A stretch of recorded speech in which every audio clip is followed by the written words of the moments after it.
ভোটের বাদ্যি বাজলেই শুরু দলবদল, ইঙ্গিতপূর্ণ মন্তব্য দিলীপ ঘোষের।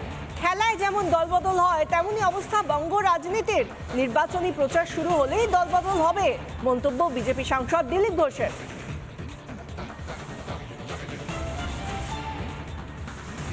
নির্বাচনই হয় পশ্চিমবাংলায়, যেমন বছরের শেষে ফুটবলের দলবদল হয়, আইপিএলের দলবদল হয়, রাজনীতিরও প্রায় সেই যে পর্যায়ে চলে গেছে। প্রত্যেক ইলেকশনে কিছু লোক এদিক ওদিক করে সম্ভাবনা অনুযায়ী। ফেব্রুয়ারি মাস থেকে আবার শুরু হবে সেরকম, যে নির্বাচনী প্রচার শুরু হবে। এখন বিজেপি কাকে নেবে না নেবে, পার্টি যারা ডিসিশন নিচ্ছেন তারা ডিসিশন নেবেন, নিতে তো হবে লোকজনকে। কীভাবে নেবেন, কাকে নেবেন, সেটা পরিস্থিতি অনুযায়ী ঠিক হবে। তালিকা বলে কিছু হয় না, হাজার হাজার সংখ্যায় আছে।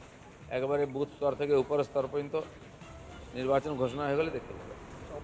দিলীপ ঘোষ বিজেপি সাংসদ, তিনি যে কথা বললেন অত্যন্ত ইঙ্গিতপূর্ণ। ভোটের আগে খেলায় যেমন দলবদল হয় তেমনি অবস্থা বঙ্গ রাজনীতির। নির্বাচনী প্রচার শুরু হলেই দলবদল হবে এবং তিনি নির্দিষ্ট করে বলছেন যে ফেব্রুয়ারি মাস থেকে যখন প্রচার শুরু হয়ে যাবে সেই সময় থেকে দলবদল হবে। এবার বিজেপি ঠিক করবে যে কাকে তারা নেবে বা না নেবে, সেই সিদ্ধান্ত একান্তই বিজেপি নেতৃত্বের। এমনটাই মন্তব্য করলেন বিজেপি সাংসদ দিলীপ ঘোষ।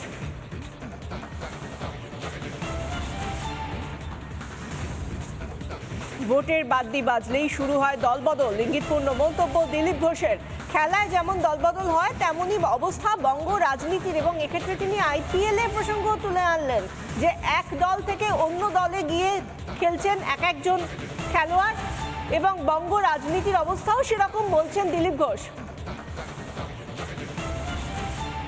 এই একই কথা একই সুরে বলেছেন কেন্দ্রীয় স্বরাষ্ট্র দপ্তরের প্রতিমন্ত্রী নিশীথ প্রামাণিক। জানতে চায় বাংলায় তিনি কি বললেন, শুনুন একবার। দলের পরিবর্তন হয়, মানুষ নিজেদের ভুল ভাঙিয়ে বিভিন্ন দল থেকে অন্য দলে গিয়ে সেখানে গিয়ে তারা সেই তাদের ভালো লাগা বা তাদের আইডিওলজি সেটা সেখানে গিয়ে তারা ম্যাচ করে। বা যারা করতে পারে না তারা হয়তো পরবর্তীকালে বেরিয়েও যায়। যারা করতে পারে না তারা বেরিয়ে যেতেই পারে, স্বাভাবিক, এটা প্রত্যেকের অধিকার রয়েছে। কিন্তু আমরা পশ্চিমবঙ্গের ক্ষেত্রে বলে যাচ্ছি, যারা তৃণমূল কংগ্রেসের থেকে দুর্নীতি করেছে, যারা অন্যায় করেছে, যারা অত্যাচার করেছে মানুষের উপরে, যাদের বিরুদ্ধে ভুরি ভুরি অভিযোগ রয়েছে, সেই সমস্ত নেতাদেরকে আমরা কখনোই ভারতীয় জনতা পার্টিতে আমরা জায়গা দেওয়ার পক্ষে নই। কিন্তু যারা কিছু ভালো মানুষ আছে, ভুল বুঝে সেই সংগঠনের সঙ্গে ছিল, অনেকেই ছিলেন, যদি সেখান থেকে বেরিয়ে এসে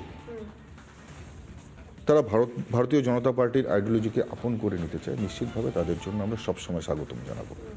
কারণ যারা কর্মী তাদের কি দোষ?